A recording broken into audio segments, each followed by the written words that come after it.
हाज़िरी थी discuss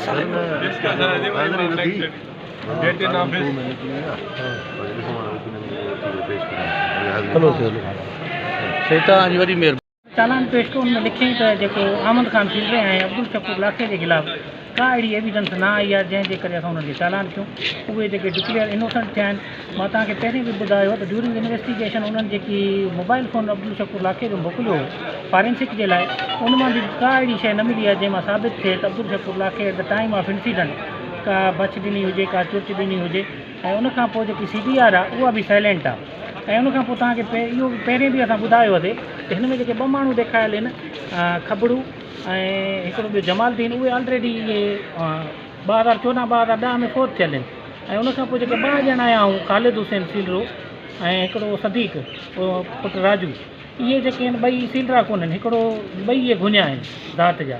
in point ते बि इन्वेस्टिगेशन ऑफिसर कोर्ट खे ॿुधायो ऐं उनखां पोइ इन्वेस्टिगेशन ऑफिसर इहो चयो त ड्यूरिंग इन्वेस्टिगेशन का हिननि जे ख़िलाफ़ साबिती न मिली आहे जंहिंजे करे असां हिननि खे बेगुनाह करार ॾिनो ऐं उनखे कॉलम 2 में मतिलबु इन में 3 माण्हू बि कॉलम बेगुनाह साबित थियो न, 2 नाला ग़लति ॿुधाया लिखिया विया FIR में। हा, उनजे करे 3 जी कंफर्मेशन कोन्हे मूंखे, बाक़ी 2 जी कंफर्मेशन आहे। ख़ालिद जेको अहमद खान सीलो ऐं अब्दुल शकूर लाखो, उन्हनि ॿिन्हिनि जे ख़िलाफ़ कॉलम 2 में उन्हनि कोर्ट सगोरी कई आहे, गुज़ारिश कई आहे त हिननि जे ख़िलाफ़ का एविडेंस कोन्हे ड्यूरिंग इन्वेस्टिगेशन, उनजे करे हिननि खे कॉलम 2 में रखियो।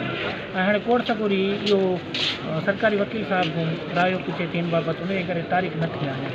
ठीकु आहे उनजो नंबर जेको चवनि था ट्रेस थियो, उहो शौकत जो, उहो हाणे आयो जेको आहे उनखे कोर्ट सगोरी में ॿुधायो त इहो जेको आहे पंहिंजे फादर जी गाॾी का आहे तेल जी वठी पुलिस, उनजे करे उन्हनि सिर्फ़ु एतिरो माना उनखे फ़ोन कयूं। बाक़ी जेके तव्हां चओ था त कॉलम 2 में हिकिड़ो अहमद हुसैन सीलरो ऐं अब्दुल शकूर लाखो ऐं ख़ालिद हुसैन, इहे इनोसेंट बेगुनाह करे बेगुनाह करे रखियो ऐं कोर्ट सगोरी जेका आहे स्टेट डायरेक्शन में त स्कूल में करे कई। उन में जेको आहे इन्वेस्टिगेशन ऑफिसर जेको आहे फाइनल चालान खणी आहे। उन में जेको आहे कॉलम 2 में जेको आहे हिकु पंहिंजो अहमद हुसैन सीलरे खे ऐं ॿियो अब्दुल शकूर लाखे खे ऐं ख़ालिद हुसैन खे, टिन्हिनि खे जेको आहे इनोसेंट करार ॾेई करे रखिया आयो। उन खां पोइ हिकिड़ी डेट ठही आहे जेका रखंदो, हाणे कोर्ट सभु डेट रखंदी।